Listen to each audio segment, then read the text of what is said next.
उपाधीचा पूर्व पक्षी धातू धिक्कारिले जन स्वय जनार्दन तीची झाले तुका म्हणे असे नचले ताकदी अनुभवे बोलील कळो पूर्व पक्षी धातू धिक्कारिले जन स्वय जनार्दन तीची झाले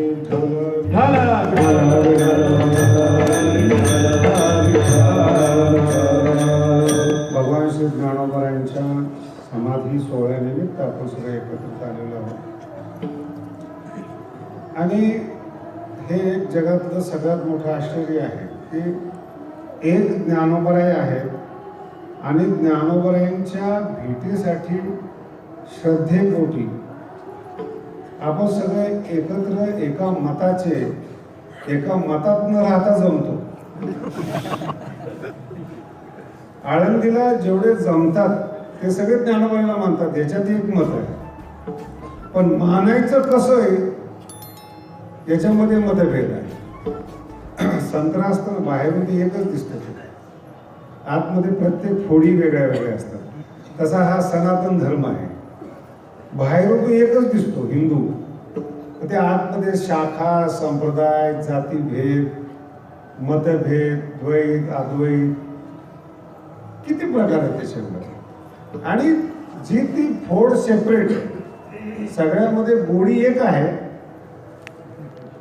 बाहेरून दिसायला एक आहे आतून मतभेद आहे.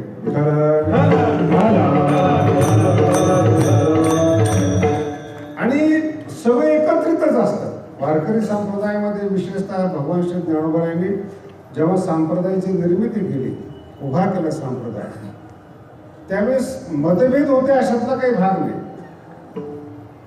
आजही मतभेद आहेत असाही काही भाग नाही, पण एकमेकाला मानत नाहीत याच्यामध्ये भेद आहे. ज्ञानोबराय आणि तुकोबाराय आणि पांडुरंग दैवत हे तीन तत्व जग मान्यच आहे. वारकरी संप्रदायात याच्यावर काही कीर्तन केलं पाहिजे अशातला काही भाग नाही. मग आपण का जमतो पंढरपूरला, आळंदीला काय येतो, त्याचं जर मूलभूत स्वरूप आपल्याला माहिती नसेल तर येणं आपलं जितकं फायदेशीर व्हायला पाहिजे तितकं होत नाही. का आपण आळंदीला येतो, प्रत्येकाचे हेतू वेगळे. काहीला विकायचे, रस्त्यावर दुकान आहेत, विकण्यामध्ये सुद्धा फरक आहे. कोणी पेढा विकतं, कोणी कापड विकतं, कोणी घोंगडी विकतं, कोणी खोटं विकतं. आळंदीला येतो आपण ज्याचा त्याचा हेतू घेऊन नाही. आणि हे विकणारे व्यापारी वारकऱ्यांपेक्षा खूप चांगले आहेत, किमान काहीतरी ठरवून येतात. आपण येतो कशाला वारकरी हेच कळत नाही आपल्याला. त्यांना तरी विचारला कशा करतात, परंपरा वारी म्हणजे काय नाही आम्हाला नाही माहिती, जी करायची असते ती वारी. काय होतं मग आपल्याला येण्याचा हेतू जो सफल व्हायला पाहिजे तो होत नाही.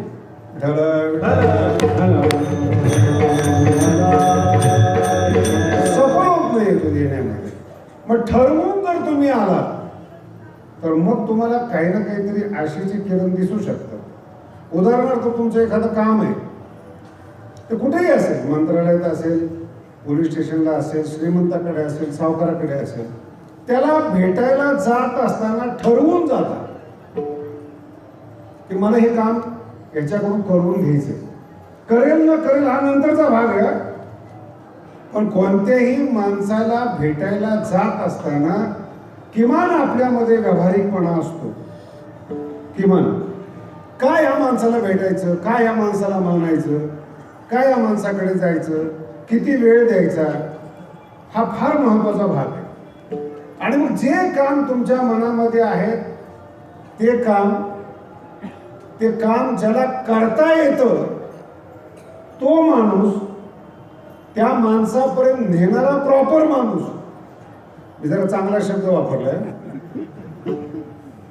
प्रॉपर शब्द. त्याचे अनेक शब्द असतात, चमचे लागतात काही वेळेस, मध्यस्थी म्हणा, दलाल म्हणा, शब्दामध्ये काही फार फरक आहे अशातला भाग. पण त्या माणसाची ओळख नाहीये, काम तुमचं आहे, मध्यस्थी तुम्हाला शोधावा लागतो. आणि मग तिथं गेल्यानंतर काम होतं असं नाही, तिथं अगोदर वाटाघाटी होतात. तुमचं काम केल्यानंतर आम्हाला किती मिळेल, मी जे सांगतो नाही युनिव्हर्सल नियम आहे बरं का. इथे सहजतेने ऐकून ही युनिव्हर्सल नियम आहे. एक देश दुसऱ्या देशाला मदत करत असताना अगोदर म्हणतो मला फायदा काय तुला पैसे देण्यामध्ये, मी तुला जर मदत केली तर तू मला काय देणार. हा सगळा व्यवहार आहे. आणि मग जो कमजोर देश असतो तो बलाढ्य देशापुढे जातो आणि तो मदत मागतो. देश, प्रांत, जिल्हा, तालुका, नापण खाली या. मग आपण जेव्हा मदत मागतो तेव्हा आपल्यामध्ये काय कमतरता आहे पहिली याची आपल्याला जाणीव असली पाहिजे. एक आपली एक कमतरतेची, आपल्यामध्ये असणाऱ्या उणिवीतीची जाणीव पाहिजे. ती पूर्ण करण्याची शक्ती कोणामध्ये हे कळलं पाहिजे. कळतं तुम्हाला? पूर्ण करण्याची शक्ती कोणामध्ये आहे. आता हा इथपर्यंत ठीक आहे. पुढचा विषय सांगतो. पुढचा माणूस जर ऐकत नसेल तर काम करून घेण्याची तुमच्यामध्ये ताकद पाहिजे. इथून परमार्थ सुरू होतो. विठ्ठल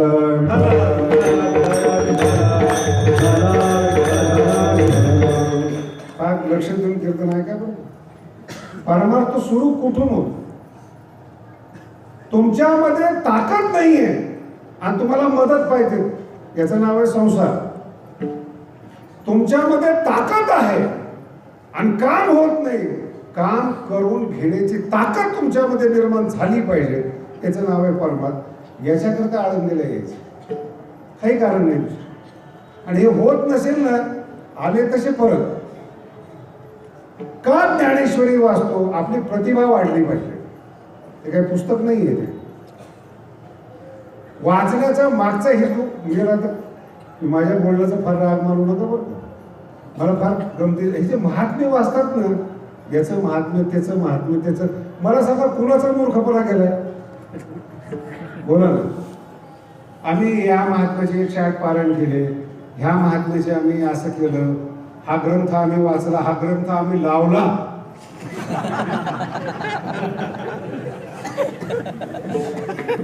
काय भाषा काय? मला माझा मुद्दा लक्षात घ्या. काय हेतू काय आपला? काय परिवर्तन झालं तुमच्यामध्ये? ज्ञानेश्वरी वाचून मूर्ख राहिला असा माणूस दाखवा तुम्ही. ज्ञानेश्वरी 700 वर्षाचा इतिहास आहे. नाथ महाराजांना पहा तुम्ही, तुकोबारायांना पहा, सगळ्यांचा एकच विचार आहे, फक्त ज्ञानेश्वरी तुम्हाला तारू शकते. आणि आळंदीला येऊन जर तीच वाचत नसेल आपण, तर आपला बाजार झाला यात्रेचा. काय फरक पडला आपल्याला? येतो कशा करता? ताकदीसाठी, क्षमतेसाठी. एकदा बल्ब आहे, लागत नाही. वायर आहे, बल्ब चांगला आहे, लागत नाही, शक्ती नाही. नवीन भाषेत त्याला म्हणतात करंट नाही. मग कोणाकडे करंट आहे? त्याच्याशी तार जोडा. भाषा समजून घ्या ना. त्याच्याशी तार जोडा. त्याच्याशी जर तार जोडली तर तुम्ही विजलेला बल्ब पेटतो, प्रकाशित होतो. तुम्ही जे विजलेले आहेत ना, याची तार ज्ञानोबराबरोबर जोडा, तुम्ही प्रकाशित व्हा. ती पॉवरफुलच आहे ज्ञानोबर आहे. तिथे शक्तीची काय गरज आहे? शक्तीच आहे ती. तुमचं कनेक्शन त्याच्याबरोबर जोडलं जात नाही. ते जोडलं जावं म्हणून यात्रा, म्हणून ज्ञानेश्वरी. जर जोडलं जात नाही, बल्ब मध्ये दोष नाहीत, वायर मध्ये सुद्धा दोष नाहीत. ज्या माणसाकडे करंट नाही ना, त्याच्याकडे तुम्ही जोडता. काही दुसरे ते तुलनात असतात. आणि माझा दुसरा मुद्दा लक्षात ठेवा, त्याच्याशी ज्या माणसात करंट नाही त्याच्याशी जोडण्यामध्ये जो वेळ गेला ना, तो भरून निघत नाही. हे नरदेहाचं सगळ्यात मोठं पाप आहे की चुकीच्या माणसाबरोबर आपण जोडलं जातं. किती दिवस व्हायला जातात, किती तारुण्य व्हायला जातं. गडावर एक अशी घटना घडली की लग्न झाल्यानंतर 2 महिन्यामध्येच घटस्फोट घ्यायची पाळी आली दोघांची. दोघही अहंकारी, समोरची मुलीची पार्टी पण, मुलाची पार्टी पण. असे लक्षात घ्या, दोघही अहंकार. त्यामुळे आम्ही कोर्टात जाणार, आम्ही कोर्टात जाणार. तो माझ्याकडचा जो ओळखीचा माणूस होता ते म्हणजे बाबाला विचारतो वकील कोणता झाला. माझ्याकडे आला बाबा असा वकील द्या जिंकलो पाहिजे. मी तर चहा वगैरे पाहिला शांत केलं. म्हणजे तुझ्या मुलाचं वय काय? त्यांनी सांगितलं 28. म्हणजे कोर्टामध्ये अनेक प्रकार आहेत. स्मॉल कोर्ट आहेत, डिस्ट्रिक्ट कोर्ट आहेत, हाय कोर्ट आहेत, कुठपर्यंत सुद्धा लढणार, सुप्रीम कोर्टापर्यंत जाणार. अरे बोला माझं ऐकून तर सुप्रीम कोर्टात पर्यंत जायला 60 वर्ष लागतात. तुझ्या मुलाचं वय 28 आणि सुप्रीम कोर्टाचा निकाल तुझ्या बाजूने लागण्यासाठी लागतील 60 वर्ष. तुझं पोरग 88 वर्षाचं झालं, जाणार का कोर्टामध्ये? म्हणजे हा विचारच केला नाही. म्हणजे विचार तर कर. कोर्ट म्हणून आपल्या मराठीमध्ये म्हण आहे, शहाण्याने कोर्टाची पायरी का चढू नये, वेळ व्हायला जातो. न्याय हा विषय नंतरचा आहे, कोणाला मिळतो कोणाला मिळत नाही, तुमच्या चालाखीवर आहे. वेळ व्हायला जातो. वारकरी संप्रदायाचं मुख्य वाक्य आहे, नरदेह धन आहे, कोर्टात घालू नका. कोणाच्या नादी लागून वेळ व्हायला घालू नका. एकदा तरुण पण गेलं आणि म्हातारपणात अक्कल आली, शरीर म्हणतं बस झालं, आता अक्कल आली ना, मी तुझ्या लायकीचा नाही, मला सरणात जायचं. अक्कल कधी यायला पाहिजे? अहंकार कुठपर्यंत? जिथं फायदा नाही आपण आयुष्य तिथं व्हायला पाहिजे. ज्या माणसाबरोबर रात्रभर बोलून डोकं दुखतं तिथं आपण रात्रभर गप्पा मारतो, पण ज्याच्या पायावर डोकं ठेवल्यानंतर प्रकाश पडतो तिथं आपण उद्धट वागतो. त्या संताला आपण मानत नाही, त्या विद्वानाला आपण मानत नाही, त्या ज्ञानाच्या पाया आपण पडत नाही. आणि दुर्भाग्य तुमचं असं आहे की जर तुम्हाला ज्ञान पाहिजे असेल तर पाया पडल्याशिवाय पर्यायच नाही. किल्ली ते ज्ञान पैगा काय सगळ्या वेळा पाडलं ना तुमचं. जरी आधी शब्द फार गोड आहेत. म्हणजे ज्ञान पाहिजे असेल तर जरी पाया पडा असं म्हणत नाही. वाटलंच तुम्हाला की आम्हाला ज्ञान पाहिजे तर गुरु केली एवढीच आहे, संताया भजावे ते होत नाही. ज्ञान पाहिजे आपल्याला आणि सेवा होत नाही. सेवा ज्याची करतो त्याच्याकडे ज्ञान नाही. विसंगती लक्षात येते. आयुष्यभर ज्याची सेवा करतो त्याच्याकडे ज्ञान नाही. अज्ञान हा फार लांबचा विषय. सेवा करून थँक्यू सुद्धा म्हणत नाही, आभार आहे असंही म्हणत नाही. की ते कुठलं काय कसं जीवन जगतो आपण. अंधश्रद्धा याच्यापेक्षा नवीन काय असतं?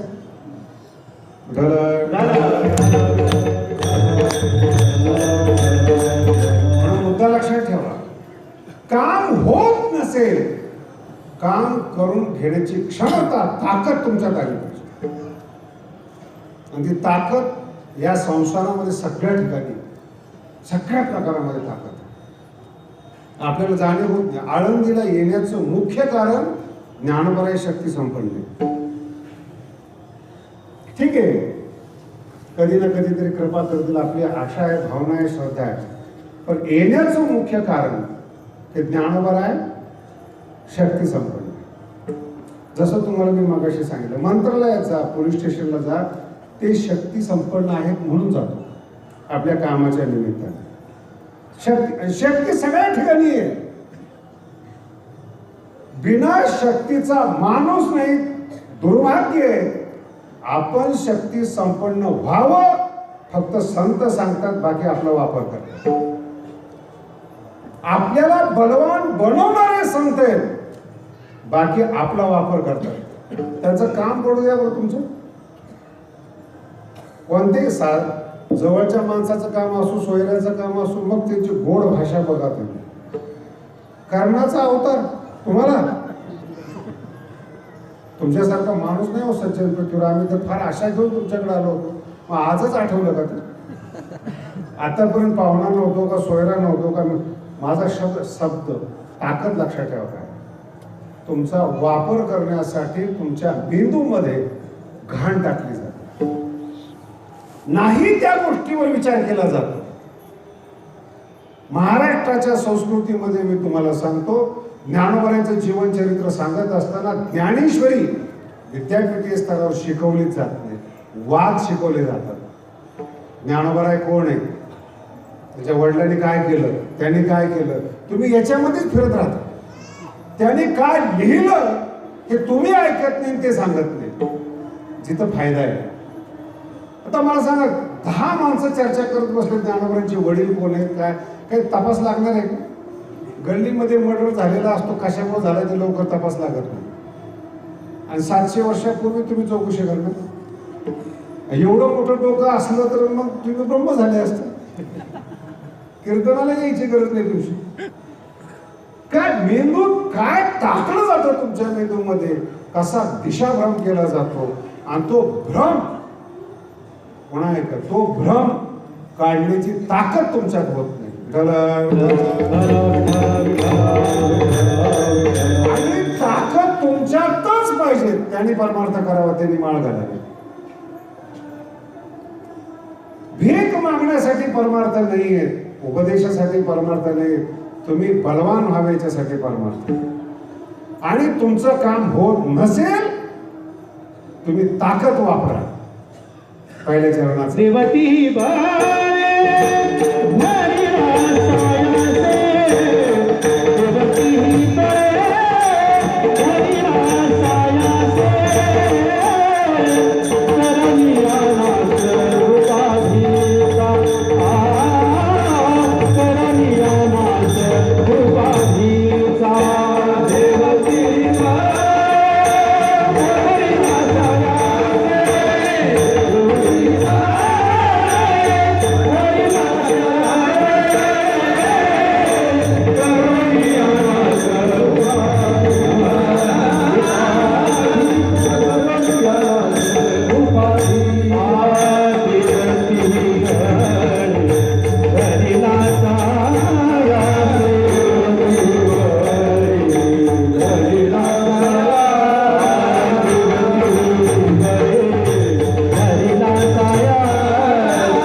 मी म्हणतो 4000 अभंग वाचण्यापेक्षा एवढा एकच अभंग अंमलात आला.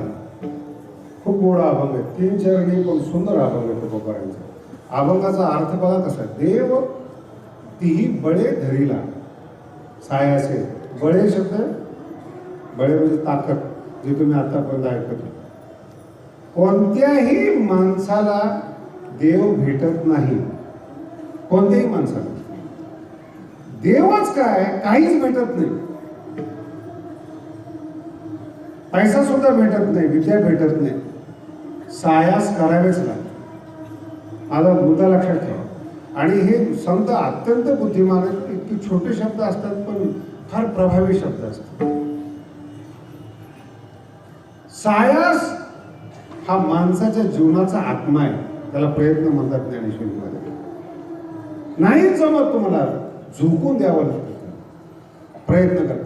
आणि सायास करता करता स्वतःला बलवान करावं लागतं. देव हातात येत नाही, सामान्य गोष्ट आहे. देव दिसत नाही याच्याकरता काही कीर्तन केलं पाहिजे का? सगळ्यांचा अनुभव बसलेले जे लोक आहेत, फक्त तुम्ही आहे मानतात, काही मानत नाही, दिसत तर कोणालाच नाही. हे सत्य स्वीकारलं पाहिजे. आहे म्हणणाऱ्यालाही देव दिसत नाही, नाही म्हणणाऱ्याला सुद्धा आपण आहे म्हणतो म्हणून आपले अपोजिट नाही म्हणतात. ते नाही म्हणतात म्हणून आपल्याला राग येतो, आपण आहे म्हणतो, पण दोघांना काही माहिती देवाच्या बद्दल. पण देवाच्या बद्दल काही माहीत नाही, साधारण सिद्धांत, मोठा सिद्धांत नाही. देव प्राप्तीसाठी काय संशोधन केलं हे सांगा, मला आहे किंवा नाही नंतर ठरेल. ज्ञानेश्वरी कळत नाही कळत. याच्याकरता काय अभ्यास करायचं सोडून द्यायचं. महाराष्ट्रातला सगळा वारकरी वर्ग, मला खेदाने सांगावं लागतं की ज्ञानेश्वरी सांगणारे वारकरी संप्रदायात राहिले नाहीत. त्याच्यापेक्षा काय आपली शोकांतिक आहे. एक तरी माणूस अभ्यास करणार. तुम्ही मुसलमान मध्ये बघा, कुराण पाठ आहे, बायबल पाठ आहे त्या लोकांचे, संसार करून ते करतात, त्यांचे धर्मग्रंथ पाठ आहेत. आपले 4 आव्हान, एक कीर्तन करायचं आयुष्य नाही 4 नाही बघत. मी विनोद करतोय असं समजू नका, हे भविष्यातला सगळ्यात मोठा दुःख आहे. आणि 50 वर्षानंतर महाराष्ट्रामध्ये मराठी बोलली जाईल याची शाश्वती देता येत नाही. आज जर तुम्हाला इंग्रजी येत नसेल तर लोक तुम्हाला माग असलेलं समजतात. अशा जगामध्ये आपण आहोत.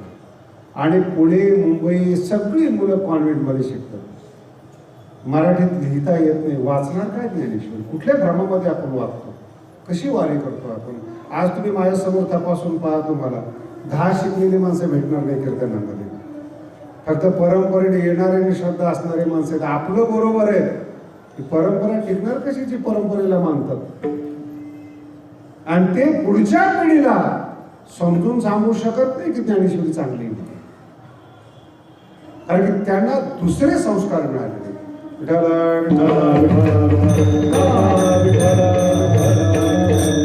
म्हणून ह्या घटना वारकऱ्यांनी पहिल्यांदा समजून घेतल्या पाहिजे. ज्ञानेश्वरी शक्ती आहे हे तुमच्या डोक्यात बसलं पाहिजे. ग्रंथ नाही येतो. आणि ज्ञानोबराय सांगतात, पुढती पुढती पुढती या ग्रंथ. पुण्य शब्दाचा अर्थ आहे ताकद, क्षमता, शक्ती. पुण्य म्हणजे अदृश्य वस्तू नाही आहे. पुण्य आणि पाप म्हणजे क्षमतेवर आहे. नरक म्हणजे काय? नाईलाजाने जगतो तो नरकात जगतो. नाही कळलं? नाही पटू म्हणून सांगतो ज्ञानोबरायची जयाची आहे का धड नाही म्हणजे काय आहे ते? जो बुद्धिमत्ता प्राप्त करून मनुष्य शरीर मिळून या जगामध्ये नीट जगत नाही, जयाचे आहे खाण्यापिण्याची भ्रांत आहे, दारू पितो, लिव्हर खराब झालं, छाती खराब झाली, डोळ्याने दिसत नाही, नीट राहत नाही, जयाचे ऐक, याच्यापेक्षा नरकात कोणतं दुःख आहे? त्याला पाप म्हणतो आपण. पुण्य म्हणजे काय? माग करणं म्हणजे पुण्य. ती ताकद तुमच्यात निर्माण झाली पाहिजे. तुकोबाराय जन्माला आले शेतकऱ्याच्या कुळामध्ये. माझा अर्थ लक्षात ठेवा. आणि तुमच्या इतकंच त्यांनी जग पाहिलेलं आहे. दुष्काळ त्यांनी पाहिलेला आहे. 2 पत्न्याचं भांडण त्यांनी पाहिलेलं आहे. खोटे संत त्यांनी पाहिलेले आहेत. खोटे कीर्तनकार तुकोबारायांनी पाहिलेले आहेत. तक्रार करत बसले नाही तुकोबाराय.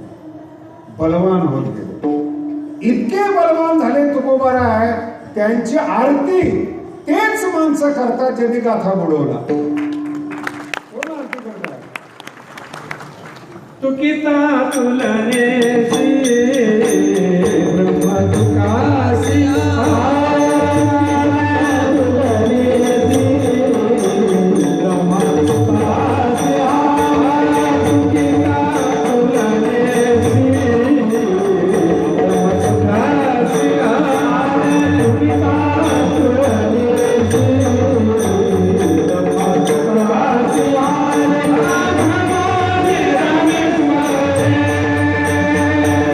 Yeah.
तो बरोबर आहे.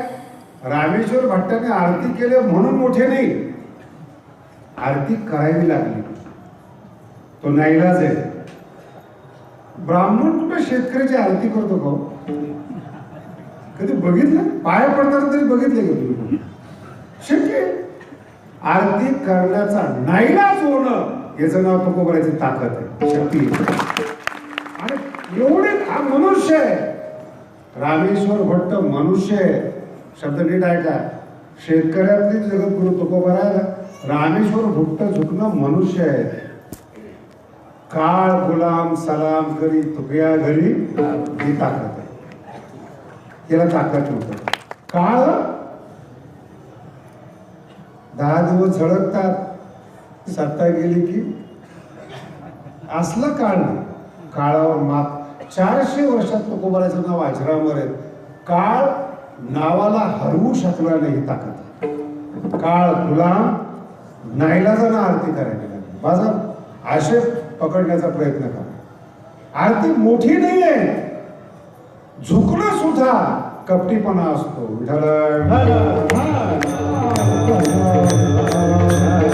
हा सगळ्यात मोठा डाव आहे झुकणं. म्हणजे महाभारतामध्ये म्हणजे ऐकले असेल की असे फक्त दिग्दर्शन करतो सत्कर्मी नेत्री वाढ. संजय सांगायला येतो धर्मराजाला, संजय, आणि त्याला धृतराष्ट्र पाठवतो की आमच्या मुलांना अकली नाहीये, पण तुम्ही धर्मवान आहात, महान आहात, तुम्ही युद्ध करू नका. धर्मराजाला सांगतो. मला सांगा, हे जर तुम्हाला कळतं की आमची पोरं नालायक आहे, मग त्यांना काय समजून सांगत नाही तुम्ही? धर्मराजाने युद्ध सोडायचं आणि तुमच्या पोराने राज्य जिंकायचं का? कुठलं नाही. पाया पडणं आणि माझा मुद्दा झुकणं हा कपटाचा भाग आहे. ताकद वेगळी. काळ गुलाम सलाम कर, ही ताकद आहे. ठीक आहे महाराज, पण तुकोबराय वीक होते, डोंगरामध्ये जात होते, चुकीची कल्पना आहे. मूर्खाच्या नादी न लागणं हा शहाणपण आहे. महाराष्ट्रामध्ये जिथे काला होतो तिथे तुकोबाराचा एक शब्द आहे. तुकोबारा म्हणतात आम्ही भेकड नाही आहे, या भूमंडळावर आम्ही बलवान आहोत. तुका म्हणे आम्ही बली, आम्ही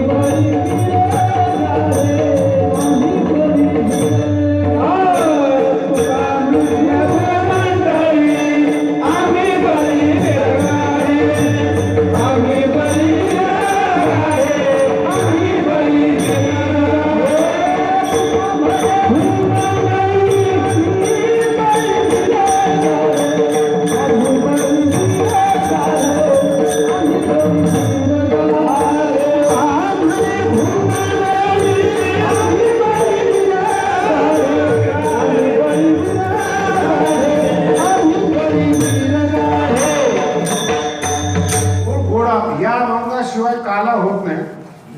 काल्याची समाप्ती या अभंगाशिवाय होत नाही. तुका म्हणे भूमंडळी. तुकोबाराच्या अभंगातला भाव लक्षात घ्या. आम्ही बळी, वीर, बलवान आहोत. पण काही माणसं एवढे भेकडे, भांडणं सुरू झाले की गल्लीत दिसायला असे धिप्पाड, ताकद फिकत, स्नायू वगैरे सगळे मजबूत, भांडणारे कोण लफड्यात पडणार? बळी आणि प्लस वीर तुकोबारा. आणि सगळे वारकरी लोक हा अभाव म्हणून काला घेतात. नंतर डोक्यात कालवा कालवी होते. याचं कारण आपल्या लक्षात नाही. बलवान आहोत ही वारकरी संप्रदायाची मुख्य भूमिका आहे. तुम्ही बलवान व्हा. बलवान झाला तरच तुम्ही परमार्थाच्या लायकीचे. नाहीतर बलवान होत नसाल, भिकारी राहत असाल, तुकोबाराचा अभंग आहे. जर भीक मागितली तर त्याचा अर्थ काय? धीक झिली. जगद्गुरु तुकोबारा म्हणतात दुसऱ्याकडून काहीतरी मागणं तुम्ही तुमच्या आत्म्याला मारून टाकला असा अर्थ. मिठाबरोबर भाकरी खा, पण शान मध्ये जगा. विठाला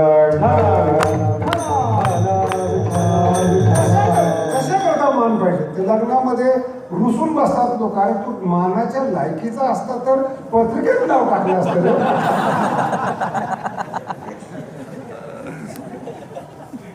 ज्याचं पत्रिकेत नाव आहे तो येत नाही, आणि ज्याचं स्वतःच नाव लोकांच्या लक्षात नाही तो रुसून बसतो. काय प्रकार आहे बलवान? तुम्हाला विसरता कामा नये अशी क्षमता तयार करा. मला तुकोबराच्या बाबतीत फार आनंद वाटतो. ज्ञानोबा तुकोबर, कारण की आताचे सगळे माणसं जे आहेत ना ते संतांवर टीका करतात. मला लोक विचारतात, माऊलीवर टीका करतात, तुकोबरा म्हणजे करू द्या ना. जेव्हा एखाद्याची ताकद सहन होत नाही तेव्हा माणूस निंदेला तयार होतो. हे त्याचं मानसिक वीकपणाचं लक्षण आहे, कमजोरीचं लक्षण. मला सांगा, तुम्ही माझ्याजवळ एवढे लोक आलेले आहेत, रस्त्यातल्या भिकाऱ्याबरोबर तुम्ही वाद घातला का?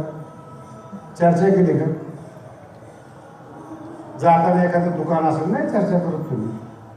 चर्चा कोणाचे करता? जो तुमच्या आवाक्यात नसतो, जो तुमचं ऐकत नसतो, जो तुमच्या तडाख्यात सापडत नसतो. मग तुम्ही काय करताय? गुणदोष पाहता. याला इथलं कमजोरी दाखवली म्हणजे हरेल, तिथलं नाही, जमतच नाही. त्याच्या पुढे जाऊन सांगतो तुम्हाला, ते सैन्य पाहिलं ना, अर्जुन पण तुमच्याप्रमाणेच घाबरलं जगायला, थरथरलं त्याचा. भ्रमती वचमे मना, मन असं बिथरलं अर्जुनाचं. आणि हा मुख्य पॉइंट आहे बरं का गीतेतला, मुख्य पॉइंट आहे. बिथरला, घाबरला.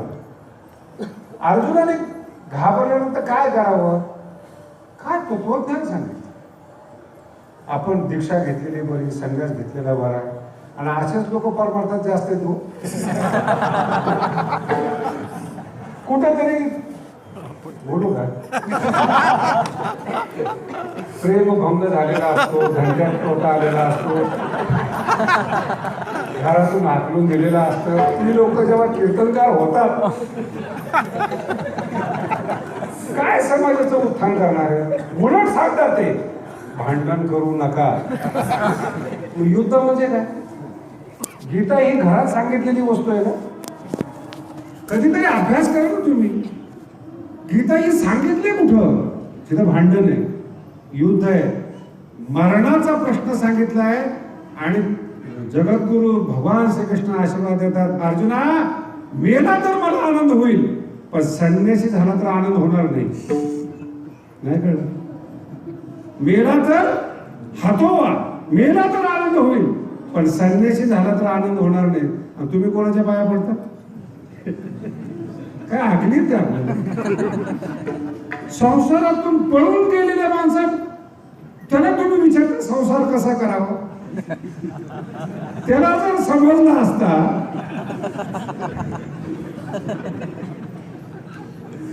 समजदार आहे तुम्ही.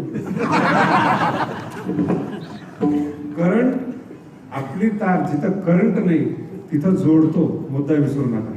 विठ्ठल विठ्ठल मला विठ्ठल आणि हे दुर्भाग्य आहे अर्जुनाचं, हे दुर्भाग्य आहे. सैन्य एका बाजूला आहे, पण तो कृष्णाला निवडतो. आणि कृष्णावर एवढा विश्वास असणारा अर्जुन बिथरतो. मुद्दे लक्षात ठेवा काय. सैन्य एका बाजूला आहे, घेत नाही तो. माझ्या कृष्णावर विश्वास आहे. किती विश्वास आहे? तो बिथरतो सैन्य पाहून. आणि असं झाल्यानंतर 2-3 शब्द सांगतात त्याला. आणि मग एक शब्द त्या ठिकाणी इतका सुंदर येतो, वारकरी संप्रदायाचं. त्या शब्दाकडे पूर्णपणे दुर्लक्ष आहे, पूर्णपणे. तो भगवंताला म्हणतो, देवा ठीक आहे मी यांना मारलं, हे सगळं, याच्यात मला फायदा काय? तुम्ही जसा विचार करता का तो विचार आहे, फायदा काय? आणि गोड शब्द सांगितले, हत्वार्थ कामांस्तु गुरुनी. 2 शब्द आहेत, अर्थ कामान हत्वा. अर्जुन काय म्हणतो माहिती? अर्थ कामान हत्वा. तो धर्म म्हणत नाही आणि मोक्ष म्हणत नाही. जे 4 पुरुषार्थ आहे त्या 4 पुरुषार्थापैकी दोघांचं वर्णन करत नाही तो. जग ज्याच्यावर चालू आहे ते दोनच पुरुषार्थ आहेत, पैसा आणि काम, स्त्री. तुम्ही कोणत्याही माणसाचं चरित्र वाचा, मुंबई असो, भारत असो, इंग्लंड असो, पेपरमध्ये दोनच बातम्या येतात, भ्रष्टाचार केला आणि चरित्राला दाग लागला. तिसरी बातमी का पेपरमध्ये, तुम्ही किती बलवान आहात, 60 वर्ष तेच वाचताव. तेच ज्ञानेश्वरी नाहीच, फक्त माणूस बदलतो, घोटाळा तोच, बदनामी तीच.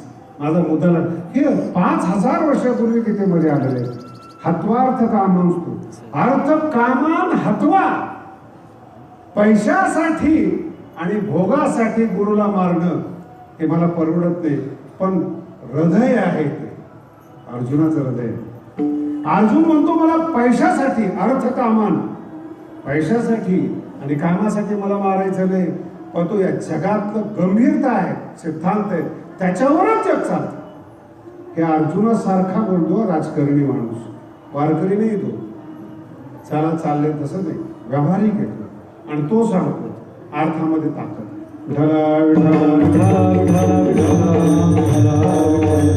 एक छोट प्रकरण सांगतो, लक्षात ठेवा. हा गीता 42व्या अध्यायामध्ये भीष्म पुराणामध्ये संपते.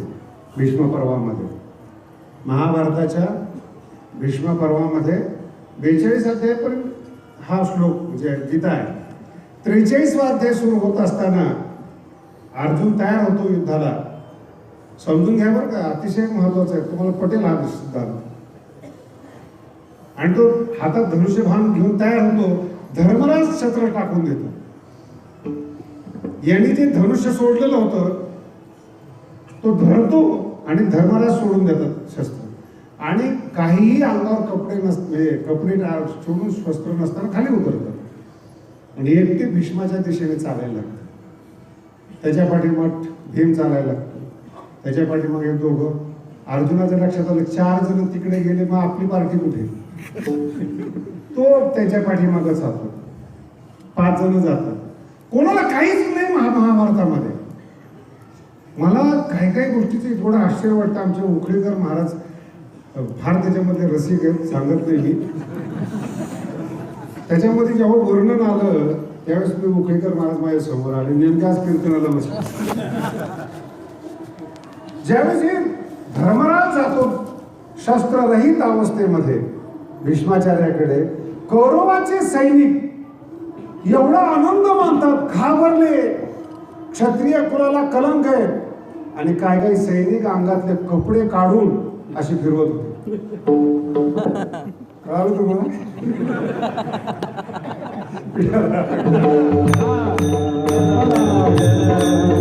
आणि याचं वर्णन महाभारतामध्ये असं, म्हणजे भीष्म म्हणजे धर्म जातोय निशस्त्र आणि सगळे सैनिक आपल्या अंगातले कपडे काढून फिरवतात. युद्ध जिंकलं याला काही माहिती नाही काय चाललंय काय नाही. आणि तिथं गेल्यानंतर भीष्माचार्याला नमस्कार करतात. भारतीय सभ्यता बघा कशी आहे, नमस्कार करतात, सांगतात तुम्ही आमचे ज्येष्ठ आहात, श्रेष्ठ आहात, तुम्हाला तुमचा आम्ही आशीर्वाद घेण्याकरता या ठिकाणी आलो. तुमच्या बरोबर आम्हाला युद्ध करायचंय, युद्धाची तुम्ही आज्ञा द्या, जिंकण्याचा आशीर्वाद द्या. त्याचं नाव आहे भारतीय संस्कृती. आज सख्खा भाऊ भावाचं तोंड पाहत नाही. आणि भारतीय संस्कृती काय शिकवते, ज्यांना मारायचं युद्धामध्ये भीष्माचार्य त्यांची धर्मराज त्याची अनुज्ञा माफ करा, तुम्हाला मारायचं तुम्ही आज्ञा करा आणि आशीर्वाद द्या, तुम्ही जिंकेलच. इतकं 4 जणांचं एकच वाक्य बरं, संक्षिप्त सांगतोय तुम्हाला. भीष्म, द्रोण, शल्य आणि कृपाचार्य 4 जणांचं एकच वाक्य आहे. सेम सगळा सारखाच प्रयोग आहे. भीष्माचार्य म्हणतात तू आलास ते फार चांगलं नाही, मी तुला शाप दिला असता हरण्याचा. मोठ्या माणसाच्या विरोधामध्ये आज्ञा न घेता, आशीर्वाद न घेता जर युद्धाला आला असता तर मी शाप दिला असता. पण धर्मराज तुम्ही ज्ञानी आहात. आणि जे पुढचं वाक्य आहे ते या जगासाठी उपयुक्त आहे. मला कल्पना आहे धर्मराज माझ्या चुका काय, परंतु जगातला प्रत्येक माणूस हा पैशाने बांधलेला आहे. भीष्माचार्य सांगतात बघ, 150 वर्ष जगलेला राजकारणातला म्हातारा अनुभव घ्या. आणि तो सांगतो अर्थस्य पुरुषो दासो दासो नार्थस्त कशी. माणूस पैशाचा गुलाम आहे, पैसा कोणाचा गुलाम आहे. आणि मला माहिती तुझ्यावर अन्याय होतोय, परंतु माफ कर. महाराज शब्द वापरला भीष्माचार्याने. येथे सत्य महाराज.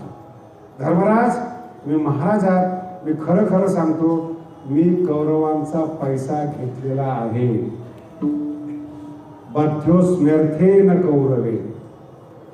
नाही समजलं. निवडणुकीत कुणी बदललं रागवू नका त्याच्यावर. भीष्माचार्याची परिस्थिती. बध्योस्म्यर्थे हे वाक्य आहे. मी दुर्योधनाच्या पैशाने बांधलोय म्हणून मी तुला मदत करू शकत नाही. तुझं पटतंय मला, पण पाया पडल्यामुळं मी मरणार कसा आहे हे मी तुला सांगतो. याला म्हणतात मदत.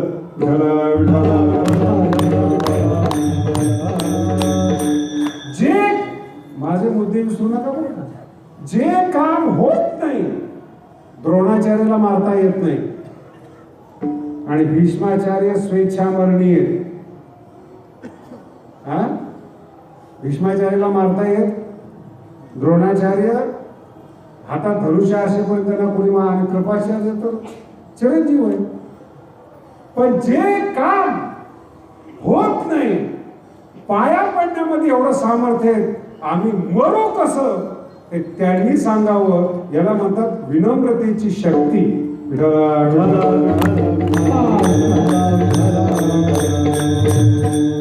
विनम्रतेची. आणि आपण ते पाया पडायला घाबरतो.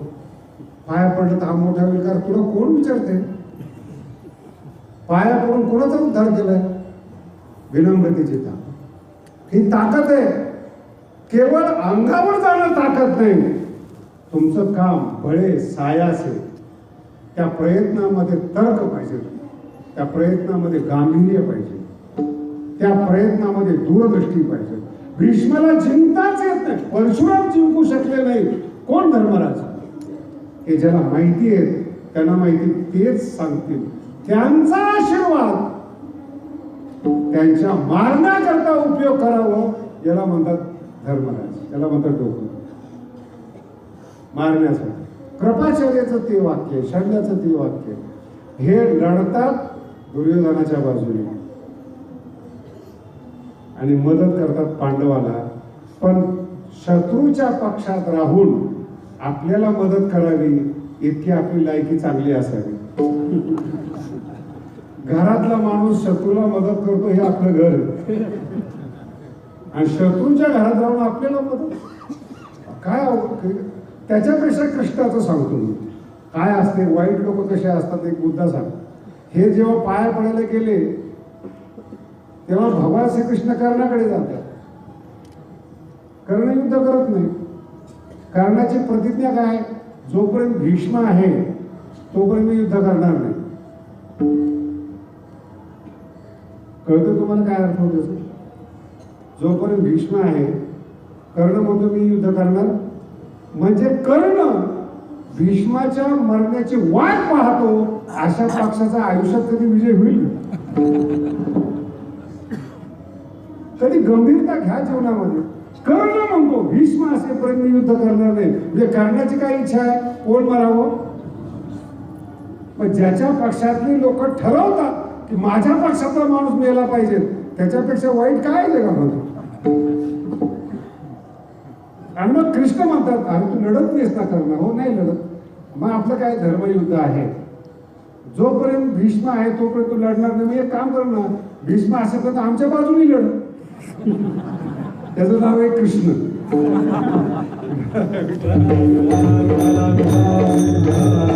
काय असतं ते देत असते ते आम्ही देऊ तुम्हाला. कर्ण म्हणतो देवा तुझं नाव कृष्ण आहे. माझी समस्या ही नाही की मी तुझ्या बाजूला लढावं. बध्योस्म्यर्थे न कौरवे. मला लहानपणीपासून राज्य दिलंय. मला आशय खूप लक्षात घ्या बरं का. मला राज्य दिलंय, मला सांभाळलंय, म्हणून मी दुर्योधनावर सोडू शकत नाही.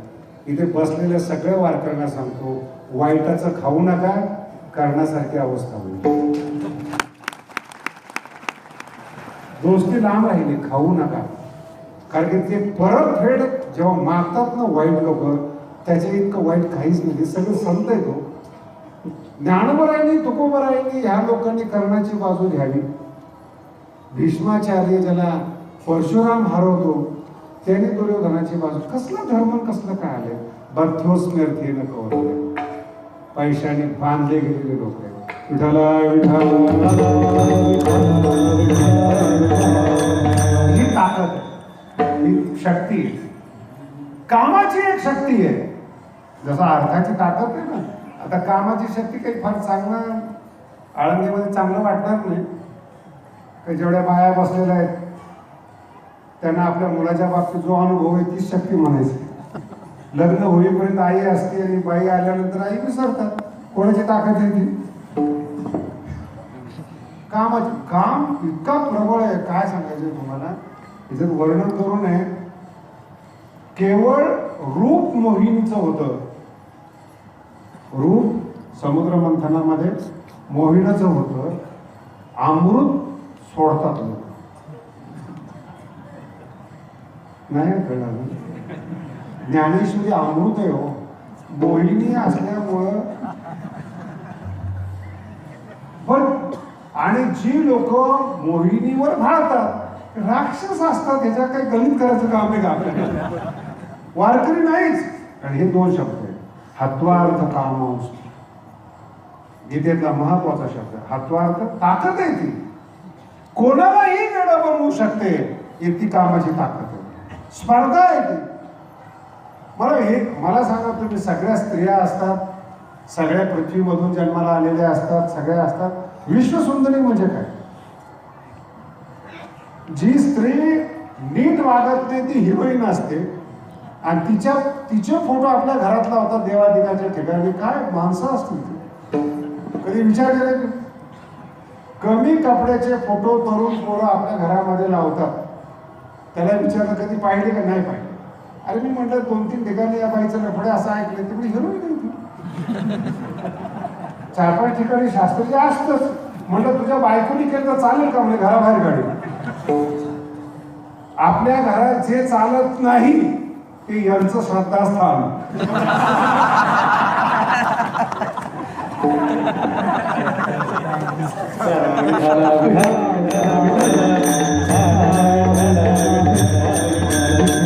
सगळ्यांचा हसू येतो मला. ताकद आहे, क्षमता आहे. माझा मुद्दा लक्षात घ्या.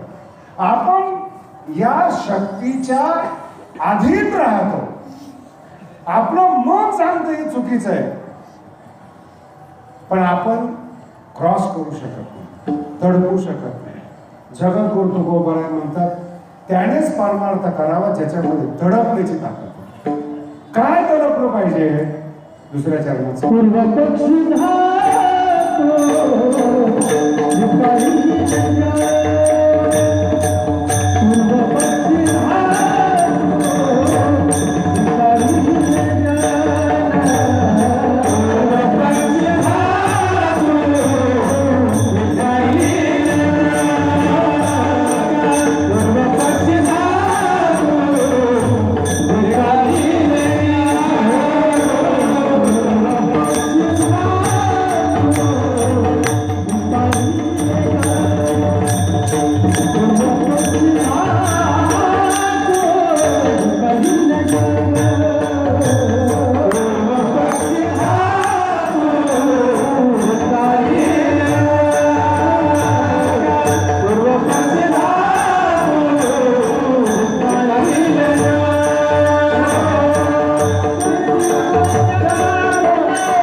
या अभंगामध्ये प्रक्रिया आहे, खूप गोड प्रक्रिया आहे. म्हणजे असं 2 तासात चिंतन संपलं असा अभंग नाही, पण त्याची ह्या वर्षी तुम्ही पूर्वपेटिका समजा, त्याची या अभंगाची भूमिका समजा. बळ येण्याकरता काय केलं पाहिजे? देव बळे सायासे धरेला, प्रयत्न करून ताकदीने देवाला धारण केलं, ठीक आहे. पण हे बळ आणण्याकरता जसं पैलवान तालमीमध्ये जातो, बदाम खातो, पूर्व तयारी करतो, तसं देवाला धरण्याची ताकद येण्याकरता पूर्वी काय करायला पाहिजे? 2च गोष्टी सांगितल्या त्याच्यामध्ये. पूर्व पक्षी म्हणजे पूर्व प्रयत्नामध्ये धातू आणि धिक्कारिले जन, गोड गोष्ट आहे, याच्यात बाई नाही आहे. हे फार महत्वाचं आहे, शिकण्यासारखं आहे. कारण स्त्रीला सुद्धा परमार्थ करण्याचा अधिकार ज्ञानोबाने दिलेला आहे. म्हणून 2 गोष्टी बाधक आहेत, पैसा आणि माणसं. माणसं शब्दाचा अर्थ मान्यता. लोक काय बोलतील, काही बोलत नाही याच्याविषयी. लोक याच्याच मनात चाललेलं असतं, लोक काय बोलतील. संधी साधू म्हणतो त्याला. लोक जर नसले ना तर चोरी करायला तयार असतो, पाप करायला तयार असतो, फक्त लोकांच्या नजरेत नाही आलं पाहिजे. अभंग फार गोड आहे. भगवंताला धरण्याची ताकद त्या लोकांमध्ये येते जे 2 गोष्टी सोडतात, पैसा सोडतात मनापासूनच आणि पब्लिक मध्ये प्रसिद्ध होण्याचा हव्यास वाटतो. पूर्व पक्षी धातू, धातू म्हणजे सोनं, पैसा. आणि दुसरा शब्द फार गोड आहे, धिक्कारिले जन, सोडणं नाही, धिक्कारिले, लोकांचा त्याग करावा, तरच भंडारा डोंगरावर गाथा तयार होतो. धिक्कारिले शब्द आहे, त्याग फार छोटा शब्द आहे. काही माणसं मी समाजामध्ये असे पाहिलेले आहेत, ते पैसे घेत नाही, स्त्री त्यांच्या सानिध्यामध्ये नसते, चरित्र एकदम गंगेसारखं निर्मळ असतं आणि पैसाही घेत नाही. मग काय नाही, लोकांनी संत म्हणावं म्हणून सोडलेलं आहे त्यांनी. माझ्या फोटोची पूजा करावी, माझं नामचिंतन करावं, मला लोकांनी मानावं म्हणून सगळ्या गोष्टीचा त्याग असतो. नुसतं अंगावर एक फडका असतं, काय बाबाचे कुचले ते नाही, काय काहीच नाही. लोकांनी 2 प्रकार आहे, राजकारणामध्ये आणि परमार्थामध्ये 2 गोष्टी. पुतळे का उभे केले जातात? मी अमर व्हावं. आणि परमार्थामध्ये त्याग का केला जातो? मी अमर व्हावं. रस्ते वेगळे, इच्छा एक असते. पुतळ्याच्या रूपाने मला लोकांनी स्मरणात ठेवावं आणि साधूच्या रूपाने लोकांनी मला स्मरणात ठेवावं, हे दोन्ही इच्छा एकच आहे. म्हणून धिक्कारिले जन. तुम्हाला स्वतःला बलवान व्हायचंय ना, लोकांचा काय संबंध आला? ह्या लोकांनी मोठे मोठे संन्यासी योगी बरबाद करून टाकले, धंद्याला लागलेत लोक. संन्यासी आणि व्यापार करतो, चमत्कार आहे कधी करतो. आपण सांगतो तुम्ही दुसरीकडे जाऊ नका. पूर्व पक्षी धातू धिक्कारिले. तुम्ही बलवान व्हायचे, तुम्हाला देवाला ताब्यात घ्यायचंय, तुम्ही ताकदवान व्हा, धिक्कारिले जन. इतकं गोड अभंग तुम्हाला सांगतो. ज्यावेळेस तुम्ही लोकांचा धिक्कार कराल आणि पैशाचा त्याग कराल, देवाकडे जायची गरज नाही हो, तुम्ही देव आहात. स्वय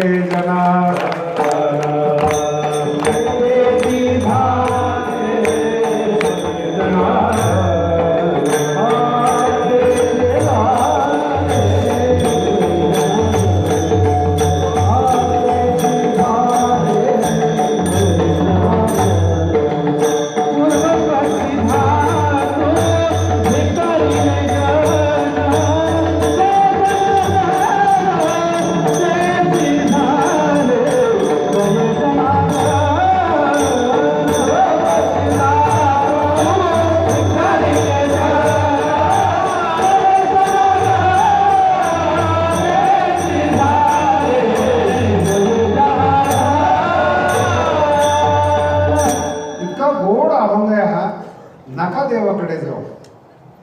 अभंग शब्द पहा.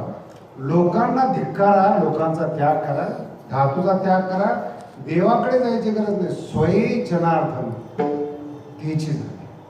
तो देव झाला. आणि मला अभिमान या गोष्टीचा वाटतोय वारकरी संप्रदायाच्या बाबतीमध्ये, जगातला हा एकच संप्रदाय असा आहे तुम्हा माणसांना देव करतो, देवाची जाणीव करतो. सगळे धर्म गुलाम करतात, सगळे धर्म. कुठेही जा तुम्ही, आमच्या आज्ञेत राहा, आमची ऑर्डर फॉलो करा, आम्ही तुम्हाला पापातून मुक्त करू. अरे आम्ही काही माणसं मारले? आम्ही काही भ्रष्टाचार केले? काय शिकवतात लोकांना? काय किती फसवतात? वारकरी संप्रदाय सांगतो तुम्ही देव आहात. कोण? वारीला येणाऱ्या लोकांना हे कळायला पाहिजे. स्वये जनार्दन, इतका गोड अभंगाचा प्रवास, इतका सुंदर. स्वये स्वतः तेच जनार्दन झाले. ज्यांनी पूर्व पक्षी धातू धिक्कारिले तो देव झाला जगात. त्याची पूजा न इच्छा करता सुद्धा होती. तुकोबारायचं काय जीवनचरित्र? हेच जीवनचरित्र. डोंगरावर गेले, जगाचा त्याग केला, पैसा दिवट्या छत्री घोडे धातूचा त्याग केला, लोकांचा धिक्कार केला. अंधकाळी विठो आमासी. मला सांगा, महाराष्ट्रामध्ये गाथा न वाचणारे लोक, ज्ञानेश्वरी न वाचणारे लोक सुद्धा साहित्याच्या दिंडीमध्ये, पालखीमध्ये गाथा ज्ञानेश्वरी ठेवतात. याला म्हणतात ताकद. साहित्यिक लोक काही ज्ञानेश्वरी वाचतात, गाथा वाचतात. त्याच्या दिंडीत विचार काय ठेवले? ज्ञानेश्वरी आणि स्वये जनार्दन. त्या वारकऱ्या म्हणजे तुकोबरायचे शब्द, ज्ञानोबरायचे शब्द वेद तुल्य मानतात. स्वये जनार्दन. मी तर पुढं म्हणेल की श्रुती आहे, ऐकून चालत आलेली आहे, जया निद्रिताचा घोर. पण तुकोबराय, ज्ञानोबराय प्रत्यक्ष जनार्दन होऊन बोलले तो आमचा वेद.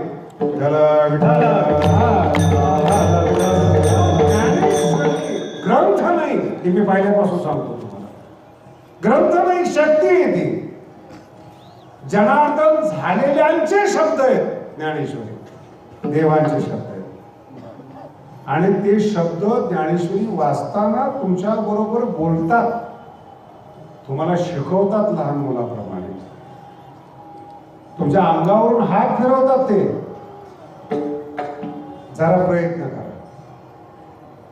थोडा जोर लावा आणि त्या शब्दात शिरण्याचा प्रयत्न केला ना, असं तुमच्यावर वज्र कवचाने संत तुम्हाला हे करा. मला सांगा, विरोध कोणाला झाला नाही? तुकोबरायसारखा विरोध तो जगात कोणाला झाला नाही. बायको पासून विरोध, पासून शब्द वापरला. संत तर पहिलेच विरोधी होते त्यांच्या, की हा संत होऊ नये म्हणून संत पहिले प्रतिबंधक आहे. नाही कळलं?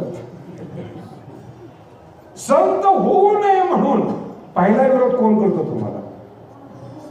बोला ना. त्याच्याही पुढे जाऊ. कीर्तनकार होऊ नये म्हणून कीर्तनकारच विरोध करतात.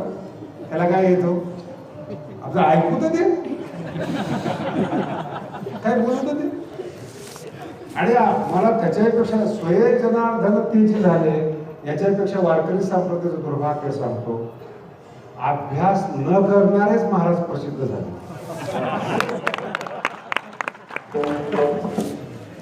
म्हणजे ते लोक जर कीर्तन करायला लागले तर माझ्या अंगावर काटा येतो. लोकांनी याला वारकरी संप्रदाय समजू नये. ज्ञानोबराय, तुकोबराय असे बोलतात असं समजलं तर आपला सगळ्यात मोठा अपमान आहे. तुकोबरायांची व्याख्यान काय, स्वये जनार्दन, ज्ञानोबरायांचे शब्द काय, काय श्रवण करतो आपण, काय ऐकतो. आणि जे ऐकण्याने आपली उन्नतीच होत नाही तेच जर आपण ऐकत असो तर आपलं किती दुर्भाग्य असेल. कोणाला दोष देणार आपण? कसलं बळ तुम्हाला प्राप्त होणार? कोण तुम्हाला मानणार आहे? नाही म्हणजे महाराज हे जे म्हणताय तुम्ही, हे पटतंय आम्हाला, पण असं रुचत नाही. घाई का करता? शेवटच्या चरणात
धातूचा त्याग केला नाही, जनाचा धिक्कार केला नाही आणि लगेच काय जमत नाही म्हणून लोक जरा तुकोबा आहे म्हणतात.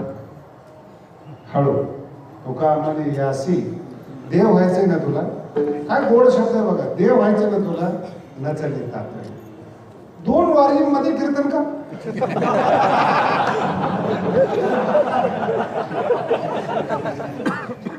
सात 8 वाऱ्या केलंय, सदैव वैकुंठ का म्हणून गप. जे जुनं खाल्लेलं आहे त्याचं रक्त अजून संपलं नाही शरीरात. नाही, ही परंपरा आहे. तुकोबरायांच्या काळाचा जर तुम्ही विचार केला ना, त्याला आताच्या संशोधित भाषेत खूप चांगले उत्तर आहे. त्याला म्हणतात DNA. एक शब्द आहे तुकोबरायांचा, हरिदासाची घरी माझा उपजवा, तिथंच का जन्म आहे, त्याची परंपरा आहे, गुणसूत्र म्हणतात त्याला, DNA. तुकोबरायांची जी पहिली पिढी होती विश्वंभर बाबा, ते ज्ञानोबरांच्या काळातले होते. विश्वंभर बाबा ज्ञानोबरांच्या काळातले विश्वंभर बाबा, त्याची 8वी पिढी तुकोबर आहे. विश्वंभर बाबाचे 2 पुत्र, त्यापैकी एक पुत्र युद्धामध्ये मारला गेला. माझी भाषा समजून घ्या, युद्धामध्ये मारला गेला म्हणजे तुकोबरायांचे पूर्वज हे युद्ध करत होते. म्हणजे आपल्या शरीरामधले DNA हे भांडणाचे, युद्धाचे. 2-4 वर्षामध्ये एका पिढीमध्ये लगेच संत होण्याचा प्रयत्न करू नका, लगेच आमची परंपरा असं नका म्हणू. युद्धाचे विठ्ठल म्हणजे विश्वंभर बाबाचा परमार्थ मुलात आला, त्यांच्या मुलात आला, त्यांच्या मुलात आला. ते DNA बदलत बदलत बदलत तुकोबाऱ्यापर्यंत 8 पिढ्या गेल्या तुकोबाऱ्याच्या संत होण्यासाठी. ह्या पहिल्याच पिढीमध्ये अख्ख्या कुटुंबाला संत करतो. मलाही संत म्हणा, माझ्या बायकोलाही संत म्हणा, माझ्या पोरालाही संत म्हणा. तुम्ही येणे तिघांची पूजा करता. नाही कळलं तर चांगलं आहे की माताजी तू पिताजी हात घेऊ, काय प्रकार चालवलाय काय. आणि इतक्या अंधश्रद्धेतून वारकरी संप्रदाय तुम्हाला बाहेर काढतो. 8 पिढ्या गेल्या तुकोबाऱ्याच्या. तेव्हा तुकोबाऱ्याचं ठीक आहे, ज्ञानोबाऱ्याचं काय, ज्ञानोबाऱ्याचं त्या 8 पिढ्या. मराठवाड्याचे पूर्ण मालक ज्ञानोबाऱ्याचे पंजोबा होते. बीड मध्ये जाऊन पहा त्यांची समाधी पंजोबाची. काय प्रकार आहे, एवढं चालले की आपले संत व्हायचं, चालले की कोणालाही संत ही क्षमता, देव व्हायचंय तुम्हाला, लगेच काही नका. पहिलं रस्त्याला तर लाग, रस्त्यातच मुक्कामाला समजू नका. रस्त्यात बरेचसे मुक्काम असे असतात जे धोकेदायक असतात. पिढी बघा, आणि मग ती चालत आलेली जी पिढी ज्ञानोबारायांची, नाथ महाराजांची पिढी पहा. आणि यांनी जे परंपरेचे आपण हरिपाठात म्हणतो ते पाठ करण्यासाठी नाही, हे शिकण्यासाठी की देव व्हायला इतक्या पिढ्या जातात. आणि ह्या कुळात जन्म पाहिजे म्हणजे देव होण्याचा चान्स जास्त आहे. दारूच्या कुळामध्ये जन्माला यायचं, बापाने भट्टीवर आणि पोरगा वारीला, मुलाचं कल्याण होईल. पण बापातले गुणदोष मुलामध्ये येतातच. माझा मुद्दा लक्षात नाही होऊ शकत ह्या गोष्टी. तुकोबरा ह्या गोष्टी मान्यच करत नाही. यासी नचले तातडी. मग अनुभवे गोडी येईल. ही एक मोठी प्रक्रिया आहे देव होण्याची. ही अनुभवाची प्रक्रिया आहे. कोकणेकर महाराज, ज्ञानाची प्रक्रिया नाही. ज्ञान इतकं सोपं झालंय की सर्वम खलुदम ब्रह्म, आणि कीर्तनाचं पाकिट नाही मिळालं की ब्रह्म बोंबल.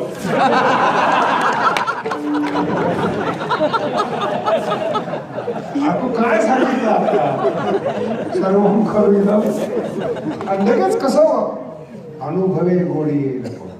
तुकोबारांचा आशय काय असतं, मोठी माणसं जे असतात ना, शाल जोडीतून मारतात, मी फक्त ते ओपन करतो. तुका म्हणे अशी नचले तातडी. म्हणजे आता बोलण्याची भाषा आहे. एखाद्याला सरळ मूर्ख म्हणण्यापेक्षा कळत नाही म्हणा ना. तुम्हाला कळालं का? त्याला अंगावर काय घेता तुम्ही? मोठ्या माणसाची भाषा आपण जे बोलतो ते तेच बोलतात. भाषेमध्ये बदल असतो. तुम्हाला यातलं काही कळत नाही. हो, कळत नाही. मूर्ख आहेस का? हे? मला मूर्ख म्हणलं? वाद कळत नाही कोण बाय. मोठी माणसं कधीही आपल्यापेक्षा खतरनाक शिव्या देतात. भाषा फक्त गोड असते. मला सांगा, मी ज्ञानोबांचंच उदाहरण देतो. हरी बिन जन्म, काय शब्द आहे पुढं? नरकची. हरीशिवाय जो जन्म आहे त्याचं नाव काय? त्याच्या संगतीत राहणार नरकात नाही तर कुठे? आपण कोणाच्या संगतीमध्ये राहतो? कसलं नरक? इथंच आहे ना. बरं, याच्यापेक्षा दुसरी शिवी शोधून पाहावं. माणसाच्या जन्माला ज्ञानोबारायच नरकाप्रमाणे समजतात. उपजोनी करंटा, हे रोज म्हणतो आपण, आणि आपणच करंट हे माहित नाही. याला ज्ञानोबराय म्हणतात. आपल्यालाच बोलतात, आपण आपल्यालाच बोलून घेतो, तरी कळत नाही ते ज्ञानोबराय. आणि ज्याचं कळतं तो आपल्याप्रमाणे मूर्ख असतो. तो मी वेळा म्हणू शकतो, लगेच प्रतिक्रिया देऊ नका. विठ्ठला बोलू द्या लोकांना. आणि माझा मुद्दा लक्षात ठेवा, तुमच्यातली प्रक्रिया आहे. तुम्हाला देव व्हायचे. अभंगातली गंभीरता लक्षात घ्या. तुम्हाला देव व्हायचे, तुम्हाला अनुभव घ्यायचा आहे. येईल बरोबर अनुभवे. मला सांगा, सगळ्या बाया बसलेल्या त्याच्यामध्ये काही सुगरणी आहेत, ज्या भाग्यवान आहेत. काही आयुष्यभर स्वयंपाक करून मीठ किती टाकायचं ते कळत नाही, ते आहे. पण स्वयंपाक न करणाऱ्या आणि करणाऱ्या सुगरणी बाया, यांना काही स्वर्गातून पदार्थ येत नाही. पृथ्वीचेच पदार्थ असतात, दुकानातलेच पदार्थ असतात. एकीला स्वयंपाक करताना जाणीव असते. मुद्दा लक्षात घ्या. स्वयंपाक करत असताना जाणीव असते, आपण स्वयंपाक रुचकर करायचा आहे. मग त्याच्यामध्ये अनेक प्रकारचे बंधन आहेत. अग्नी किती पाहिजे, कढई किती तापली पाहिजे, तेल किती तापलेलं पाहिजे, भाज्या किती शिजलेल्या पाहिजेत, त्या एक रूप झाल्या का नाही हे मुलीला एका दिवसात कळत नाही. सुगरणीने जरी शिकवलं तरी. पण जर ती शिकत गेली, अनुभवे गोडी येईल. बरोबर आहे, अनुभवे ही. जर शिकवणारी सुगरण असली आणि शिकून घेणारी जाणीवदार असली, तर तिला सुद्धा निश्चित रूपाने स्वयंपाक चांगला येईल. पण यासी न चले तातडी. एका दिवसात स्वयंपाक कळत नाही. महत्वाचा मुद्दा आहे, मी तुमच्यासाठी बोलतोय. एका दिवसात ज्ञानेश्वरी कळत नाही. एका पारायणात तर कळतच नाही. म्हणजे कोणत्या अध्यायातून कुठे गेलो हेच कळत नाही. कारण की अध्याय संपल्यानंतर आपल्याला हे ठेवावं लागतं, खून.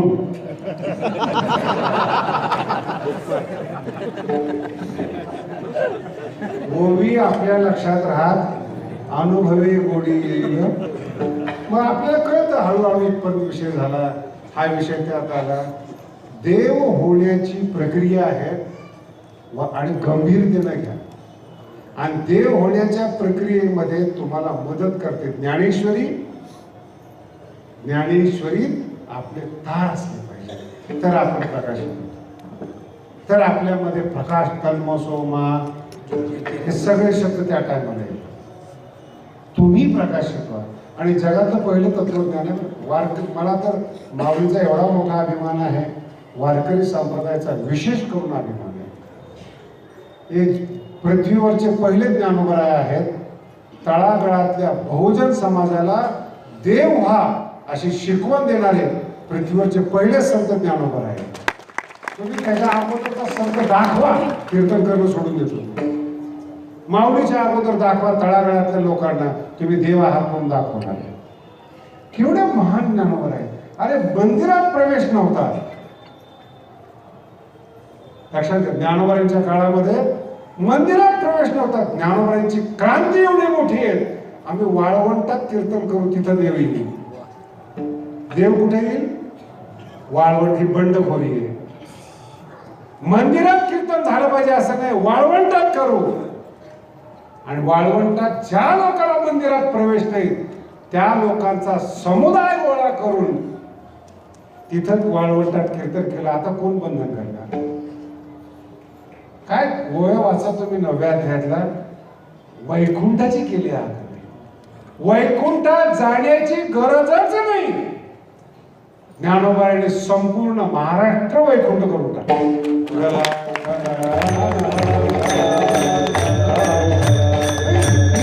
रचना आहे फक्त या ज्ञानेश्वरीच्या छत्रछायेखाली या आणि सावकाश वाचा. तुम्हाला कुणाला सर्टिफिकेट द्यायचं नाही की तुम्ही 1008 पारण केले नाही, 1008 पारण केले, काही नाही. एक ओवी असे मजेशीर हाताळा. तिच्यातला भाव, तिच्यातला आशय, तिच्यातली गंभीरता लहान मुलाला आई बोललेली कळत नाही कारण की तो लहान आहे. आई पण दमदार असते, बोलतच राहते. आज नाही कळत, उद्या कळत. तिला शिकवते एक एक शब्द, मराठी शब्द असं बोलायचं, तसं बोलायचं. ते पोरग रागवतं, खान करतं, अंगावर जातं, आईलाच मारतं, सगळं सहन करतं. चुकीचं बोललेलं पण आई सहन. मग ते हळूहळू गोड बोलायला लागतं. आश्चर्य वाटेल तुम्हाला, मुलगा चांगला बोलायला लागला ना आईला आनंद येतो. नाही अजून अर्थ कळतो. चांगला बोलायला लागला म्हणजे आईपेक्षा विद्वान झाला असा अर्थ नाही. त्याला व्यवस्थित भाषा बोलता आली, आईला आनंद होतो. चांगला बोलतो, मराठी शुद्ध बोलतो, चांगला बोलतो, उत्तर चांगले देतो. अहो माऊलीची ज्ञानेश्वरी जर तुमच्या तोंडातून यायला लागली ना, अर्थ बाजूला जाऊ द्या, ओव्या तुमच्या तोंडातून आल्या आल्या माऊली तुमच्यावर प्रसन्न होईल. ही भाषा ज्ञानोबांची तुमच्या मुखातून आल्याबरोबर समाधीला घाम फुटेल. माझं पोरग ओवी बोलतं, शिव्या देत नाही, कोणाची निंदा करत नाही, कोणाच्या मागे जात नाही, कोणाला दुसऱ्याला आई म्हणत नाही. हा महत्वाचा मुद्दा आहे. आणि दुसऱ्याला आई न मानणारा मुलगा चुकला ना, आईला अडाणी जवळ घेत. आमच्या किती चुका होऊ द्या माऊली आई, पण आई बदलली तर माफी नाही. सावत्र आई तर अजिबात चालणार नाही. काही लोकांच्या घरामध्ये सगळे फोटो असतात. एक उदबत्ती सगळ्या देवांना संतांना खुश करते रोज रोज. म्हणलं कशा करतात, कशाला खुश नाराज व्हावं? अरे तुला विचारते कोण? तुझं समाधान करतोस. ज्ञानेश्वरीतल्या ओव्या तुमच्या मुखातून जर यायला लागल्या, अर्थ न कळता माऊली प्रसन्न होतात. आणि माऊलीची प्रसन्नता देव होण्यासाठी भरपूर आहे. तुका म्हणे तुम्ही गेले गेल्यावर मग मज हरी उपेक्षणा विठोबा